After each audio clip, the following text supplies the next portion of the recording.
oh my gosh, how am I going to express this idea? There's so many parts to it. There are 10 different things. This is very overwhelming. How do I make it sound good? I want you to think of it as this magical tool that will make communicating better for you and for your audience. It is insane to think about, but high performance and getting noticed in a corporate environment, so much of that can come from just being a really amazing communicator. Welcome to the Art of Speaking Up, a podcast that helps professional women access the limitless potential that lies within them. I'm your host, Jessica Guzik, and my mission is to help you find that spark inside you that has the power to transform your career in ways you may not have thought possible. I'm so excited that you're here. And now, on to the show. Welcome to the podcast. I hope that you are doing well. It is so good to have you here and have you listening. I'm Jess. I'm the host and creator of this show. I'm a career coach for women. I support women who work in the corporate world and the 9-to-5 world in building confidence and finding a super powerful voice and building a powerful career and becoming leaders. And I am so excited to be here, so excited to have you listening, and excited to be diving into a somewhat nerdy topic, but it's a topic that I love. I love words and communication and talking, which is unsurprising because I host a podcast and it's called The Art of Speaking Up. And today I'm going to be talking about the difference between regular communication and executive communication. And this is especially important for you if you plan to be in rooms or if you are in rooms with executives and leaders and higher ups at your company. This episode is really designed to help you guide your thinking and preparation for those conversations so that you can show up super powerfully and make a really strong impression, have really high impact when you're communicating and sharing your work. And you know what the good thing is about executive communication? It's not as hard as people think. It does take some reflection and thoughtfulness, but I think when you hear the phrase executive communication, it can sound a little bit scary and a little bit like, oh my gosh, like I struggle with regular communication. Now you're telling me I have to do executive communication? But actually, one of my favorite things about executive communication and becoming a better communicator is that it can actually make speaking and communicating easier, because so much of the essence of executive communication, as you are going to learn in this episode, is really about streamlining and simplifying. And when you learn to streamline and simplify and share things that are very easy to follow and don't have too many complicated parts and components, it also becomes easier for you to deliver. And that can take the stress off, and it can take that burden off, and it can help with that overwhelming feeling of like, oh my gosh, how am I going to express this idea? There's so many parts to it. There are 10 different things. This is very overwhelming. How do I make it sound good? The better you get at executive communication, the less and less you have that experience, because you have this skill set and this system in your mind for simplifying things. And when you know how to simplify things, it makes them easier to deliver.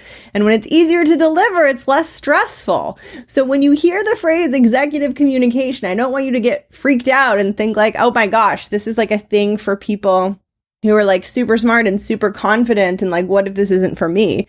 I want you to think of it as this magical tool that will make communicating better for you and for your audience. And now it does require some effort and it does require some learning, and I'm going to be teaching you about that in today's episode, but it is worth spending that time soaking this in and practicing, because as you internalize these things, they become pretty easy. They become second nature, and your communication and when you speak and your documents and your presentations will really begin to stand out, and your reputation will begin to grow very, very powerful.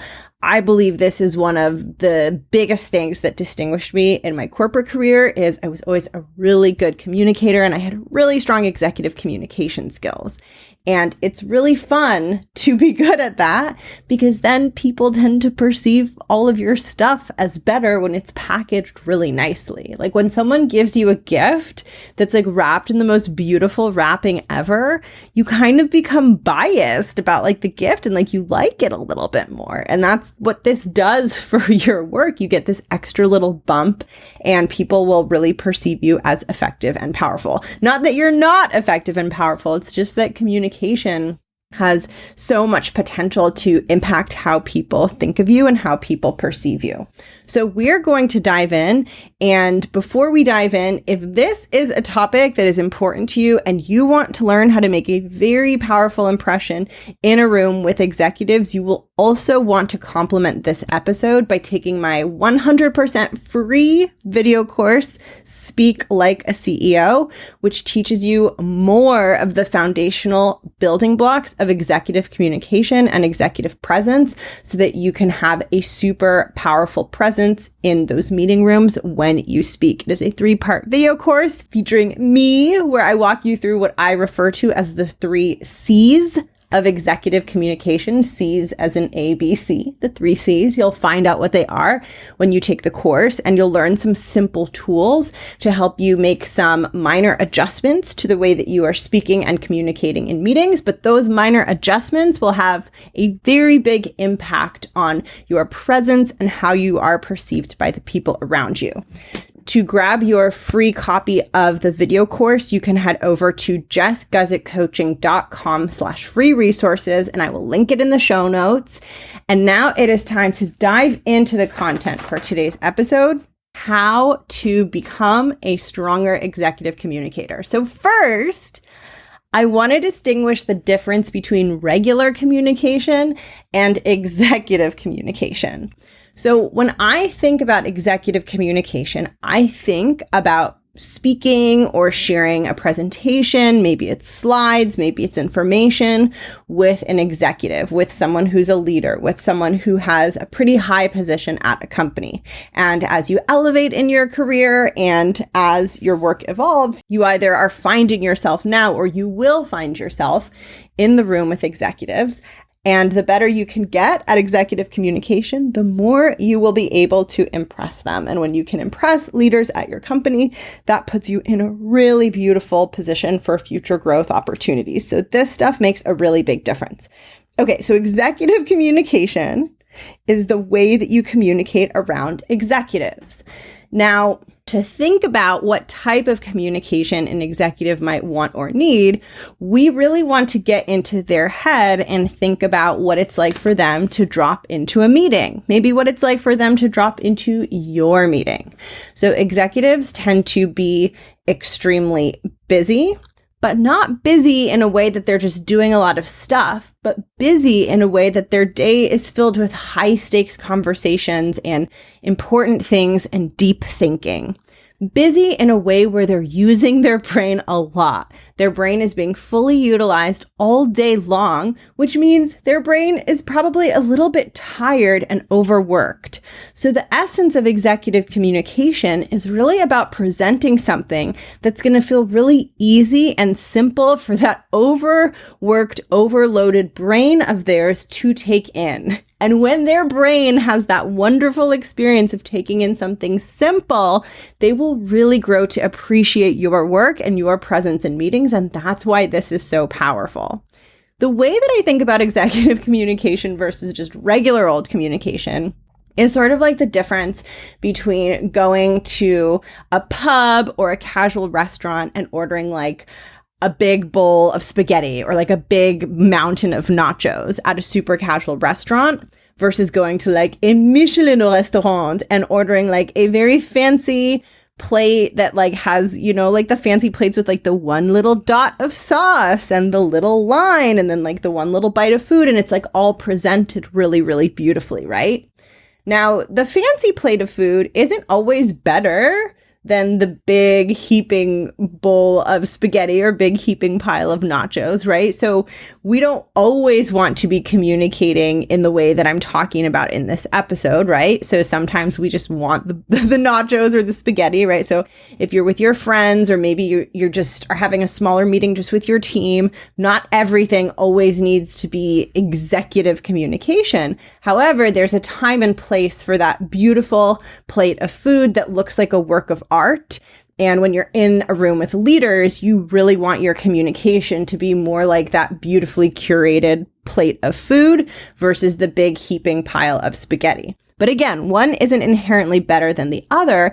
It's just that the executive with the busy brain is going to want to receive information in a certain way. And that's what I'm going to walk you through in this episode. So there are 3 things that you can do right away that will immediately make whatever you're sharing more palatable, more executive friendly, and higher impact. And these things apply regardless of the medium. So they apply whether you're sharing a presentation, they apply whether you're just speaking verbally, they apply whether you're writing an email to an executive. These are principles of executive communication. And I'm going to walk you through them and give you some examples of how to apply them. And what I suggest you do then is take these and start using them. Now, what you will notice is all of these things require you to slow down and think more deeply about how you're going to communicate and what you're going to say.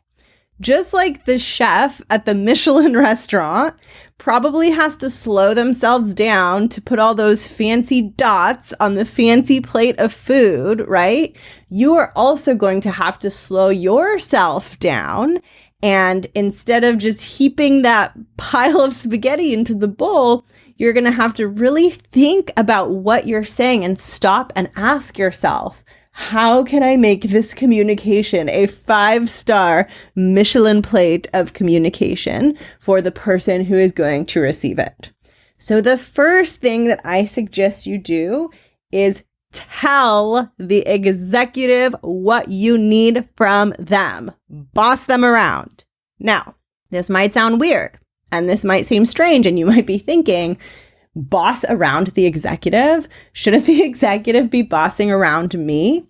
But whenever you're bringing content, findings, or you're leading a meeting with leaders present, you want to tell them exactly why they are there with you and exactly what it is you need from them. And this might seem really, really obvious to you, but it's not obvious to them. Because when leaders and executives are sitting in a meeting, there are multiple different ways that they can participate. And if you don't direct them how to participate, they either have to figure that out themselves or sit there wondering what it is you need from them. So you want to get really clear in your mind. Do you need them to simply listen and take in the information, and that's it? That's an option, right? You might just be sharing something. It might just be informing or updating them. Let them know we're going to be sharing information. We don't need anything from you. And, you can say something like, feel free to jump in if you have thoughts or feedback. But the main purpose of this conversation, the main purpose of this email, the main purpose of this presentation is to get you up to speed on where we are today. Or you might need them to make a decision, right? So they might need to make a decision based on what you're sharing with them. In that case, you want to tell them, I'm going to be sharing a couple of different options, and what I'm going to need from you at the end is a decision on which option you would like to choose.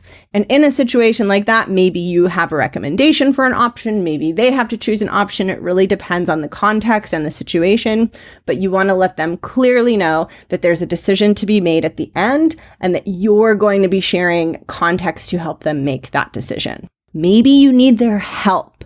Maybe the thing that you need is not necessarily for them to listen and not necessarily for them to make a decision, but maybe you are on a project or a situation that's stuck and it's being brought to a leader or an executive so they can help get it unstuck. In that case, again, you want to be really clear at the top of your presentation or the top of your email or the top of your communication that the purpose of this is to get unstuck. We've run into a roadblock and we've brought you here to help us figure out the path forward.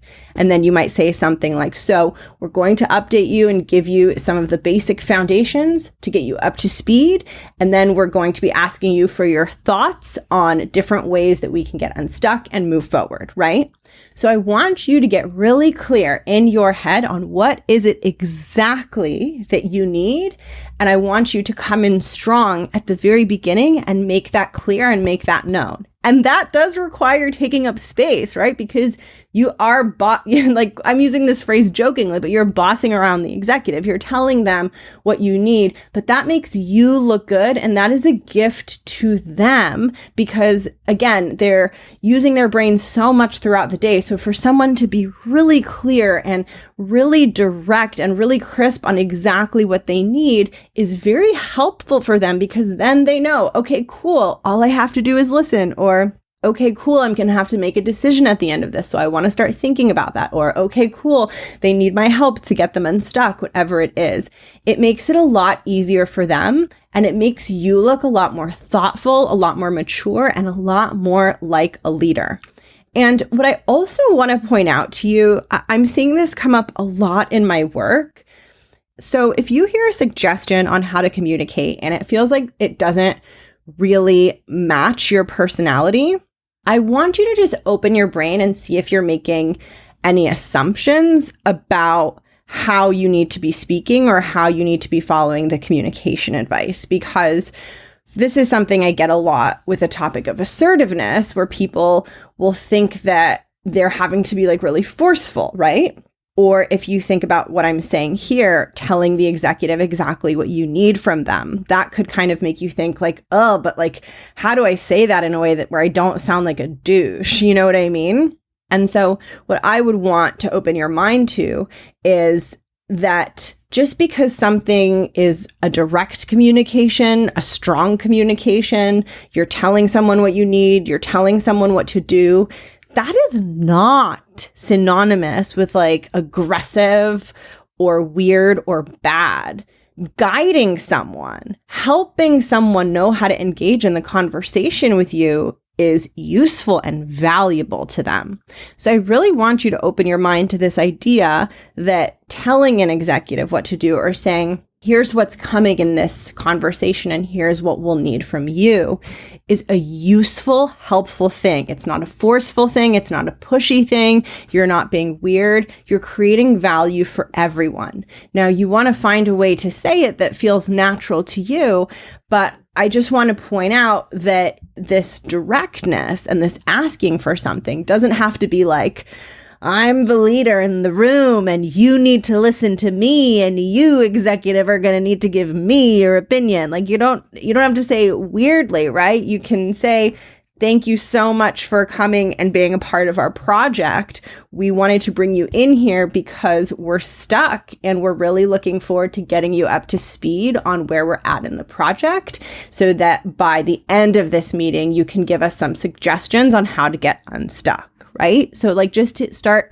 giving you examples of how it can look and feel and sound to use these communication tools without being like super pushy or super aggressive or just like feeling like a weirdo or feeling like you're not speaking as you. But the way that you're going to find that is by trying these things and practicing them. And I made an Instagram post on this a couple of weeks ago, like finding your natural way of communicating these things is like wiggling into a dress. So like, you know, when you're putting on a dress and it's like kind of tight and it sort of gets stuck on your butt and hips and you have to like wiggle to get it on. That's how it is with this stuff. In order to find that communication that feels really good and feels like that dress with the perfect fit, you have to like wiggle a little bit and you have to like try different things until eventually you settle into that voice and that way of communicating that really feels like you. So if you hear me share something that is encouraging you to be direct or assertive or prescriptive, and you're like, eek, that feels really forward, that feels really pushy, that feels really intense, just remember that if you try it out and you're willing to wiggle into it, you will eventually find a way of doing it that just feels like you. And that way of communicating is going to empower you to be so much more effective, because finally you'll have a way to be direct and you'll have a way to tell people what to do that doesn't make you feel like a douchebag, right? That's such a useful skill to have. So be willing for it to feel a little awkward. Be willing for it to feel, a little bit like weird or odd or strange. That doesn't mean it's going to feel that way forever. And part of the journey of finding your voice sometimes requires a couple of awkward moments or meetings or conversations. That's literally part of the process. I think that those moments of like trying something and it feeling weird or communicating in a way that doesn't really feel like you, I think those are actually critical moments in finding your voice. And as difficult as they are and as cringy as they might be every once in a while, you can survive them, and they're a really important part of your evolution. So I wanted to share that with you, just in case there was a part of you thinking that being that direct with a leader or an executive seems terrifying. I just want to open your brain to the fact that it won't always feel terrifying, and it doesn't have to feel terrifying, but it might feel a teensy bit awkward at first. And that doesn't mean that you're doing it wrong. It just means you're building a new communication skill, and it feels a little rusty, and it's going to take some time to get smooth. Okay, so that was number one. That took a while. Let's get into my second tip for you, which is to structure everything. If you get really good at adding structure to every single thing that you communicate with an executive, your content and your material will become so much more impactful. So all structure really means is that something has parts, right? So you can have just a bunch of different facts and sentences floating around, or you can have something that's neatly and cleanly organized into parts. And with structure, all you're doing is asking yourself, how can I organize this into parts, right? And that can happen on a macro level. So if you're thinking about the entire meeting, let's say, you can think about, okay, for this hour-long presentation or this hour-long update, how can I structure this into parts? And you could do it on a micro level. Maybe it's a single PowerPoint page in your deck or a single sentence in an email. How can I clearly structure this into parts? When you structure things into parts, it makes it really, really easy for our brains to understand. I want you to think about a phone number with an area code, right? So there's the area code and then the first 3 digits and then the second 4 digits. Now, I want you to imagine like someone scribbles you their phone number, although we don't really do this anymore in this modern internet age that we live in. But I want you to imagine that someone scribbles you their phone number, and instead of doing like the area code in the parentheses and then the 3 numbers and then the dash and the 4 numbers, they just write out a long string of numbers, right? And you open the paper with their phone number on it, and your brain sees that long string of 10 numbers, and your brain is like, what is that? I didn't like that. There's too many numbers there, right? Versus, sorry, I hope that scream wasn't like scary in your ears, but versus when you have the area code in the parentheses and the 3 numbers and the dash and then the 4 numbers, that is so much easier for your brain. Am I right? So much less overwhelming. Now the numbers are exactly the same. All you did was add structure. All you did was take that string of 10 numbers and separated it into parts. And so that's what you're doing with your communication. You're finding all of the opportunities to separate things into parts. And every time you do that, you always want to walk people through the parts before you dive into each part, right? So using the phone number as an example, instead of saying, I'm going to read you this phone number, you would say there are 3 parts to this phone number. There's the area code, there's the first 3 numbers, and then there's the last 4 numbers. Now let me walk you through them, right? So you do the same thing in your presentation. You'd first do that with the agenda. You'd say, we're going to have 3 parts to this meeting. First, we're going to review the findings, and then we're going to get feedback, and then we're going to end with making a decision. Or maybe on a single page, you have a page and it has 2 different parts to it. And you say, there are 2 parts that I want to walk you through. The first part is the data, and the second part is the implications and what the data means. And then you would dive into the data and you'd walk through that, and then you'd walk through the second part.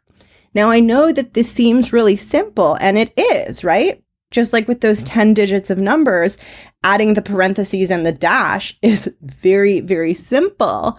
But I think you can agree with me that it makes a really big difference, right? Like, does your brain want to look at the string of 10 digits, or does your brain like those little separations that break things up into parts, right? It makes it easier to take in, easier to understand.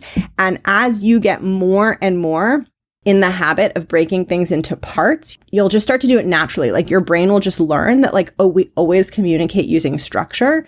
And literally, as you share information and speak and are in these rooms, the things you share are going to become clearer and clearer to people. And you're not going to be like the scary 10-digit number when you speak. You're going to be the phone number that's like cleanly organized, right? Like with the parentheses and the dash. And when you're that voice in a meeting room, instead of people's brains going, when you speak, because it's 10 digits and it's overwhelming, and their brains are going like, oh gosh, like what is she saying? It's so much information. Their brains go, it's so easy, right? So that's what you're trying to accomplish. And again, this is really a simple one, almost deceptively simple. But as you do it, you will find that your content is better received. And bonus on this one, it also makes it very easy for you to deliver your content.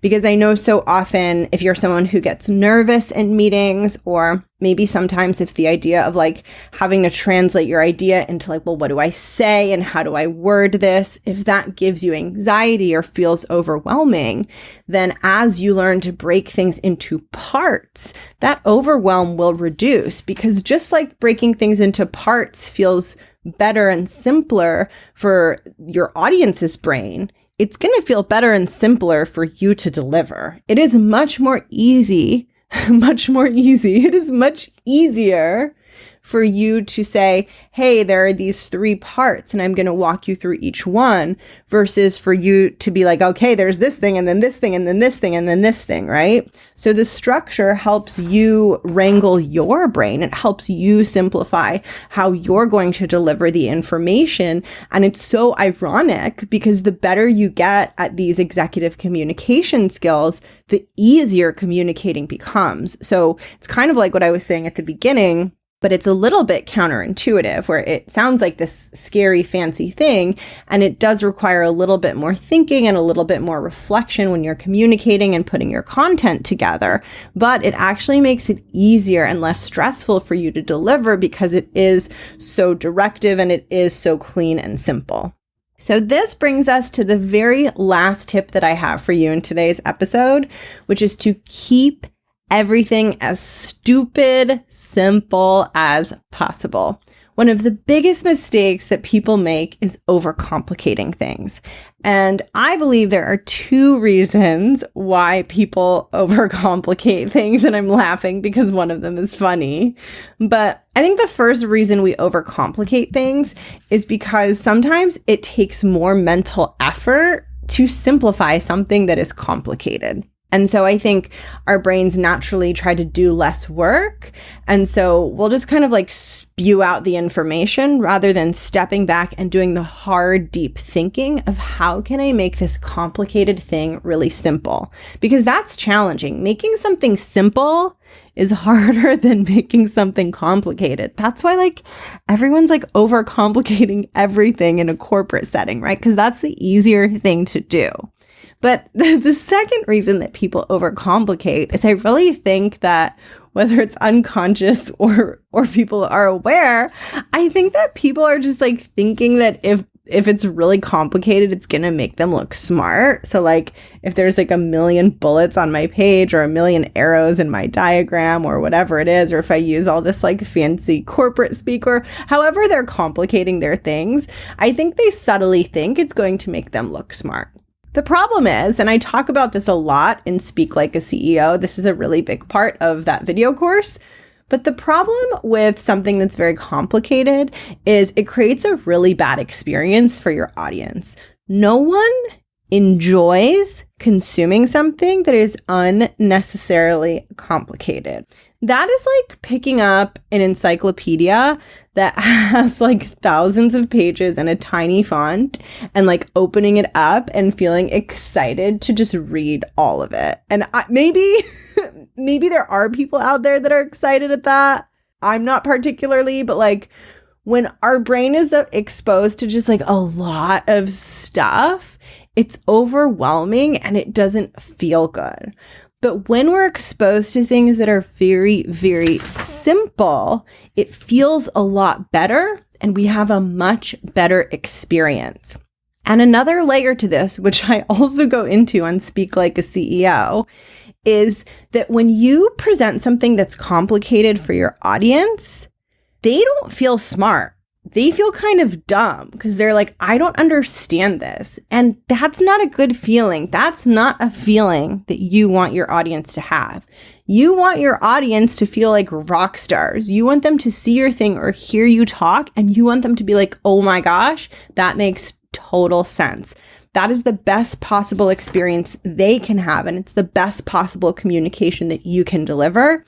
And it comes from you asking yourself the question, how can I make this stupid simple? If I had to get a third grader to understand this, how would I explain this and what would I say? And this requires slowing down. It requires deeper thought. It requires going into an intellectual process of taking something really complex and then simplifying it. But as you do it more and more, it'll come more naturally and feel more natural. And your reputation and what people think about you and the quality of your communication will go up so much because of this. So don't fall into the trap of thinking that if your stuff is complicated, it's going to look too simple. That is never, ever the case.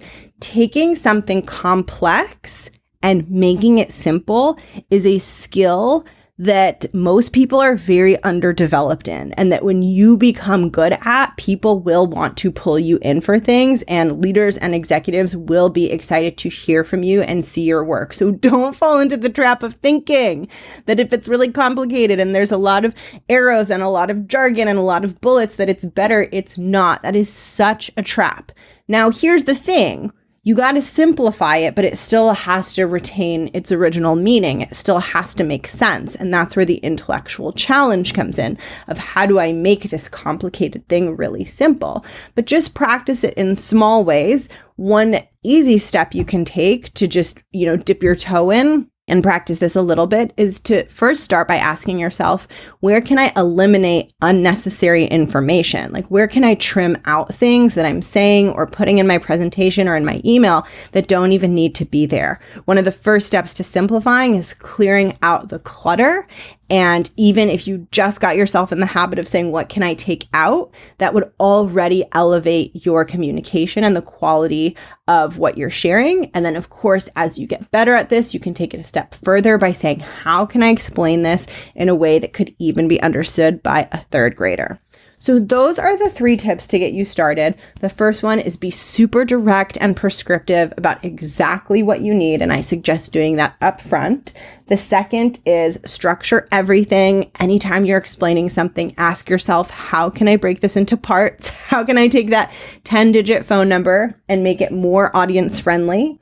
And lastly, keep everything stupid simple and ask yourself, if I had to get a third grader to understand this, how would I walk them through it? Start doing these things and you will feel so solid in your communication, and you will see a deeper, more positive engagement from your audiences, and your audiences that are leaders and executives will be particularly impressed with how you're sharing information. Mastering these skills has the potential to skyrocket your reputation so much. It is insane to think about, but high performance and getting noticed in a corporate environment, so much of that can come from just being a really amazing communicator. Like, if you're a star communicator and that's like the only thing you're good at, there's still so many paths in the corporate world that would open up to you in terms of like your growth and evolution.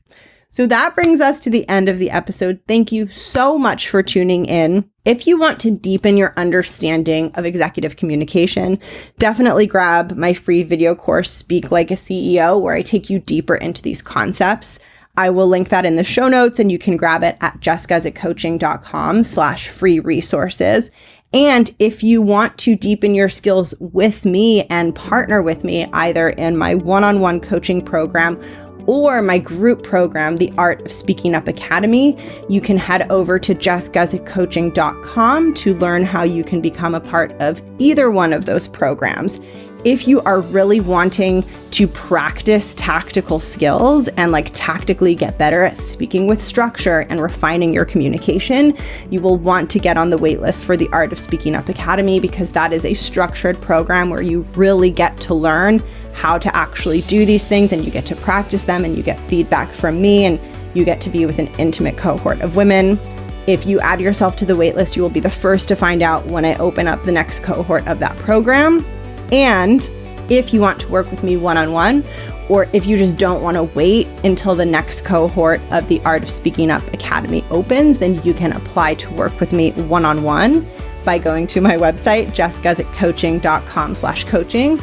I will link all of that below. You can find all of this information in the show notes. And I wanted to thank you for being here and for tuning in this week.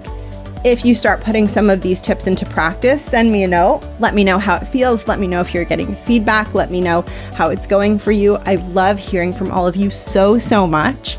I will catch you next week, and I hope you have a beautiful day. Bye.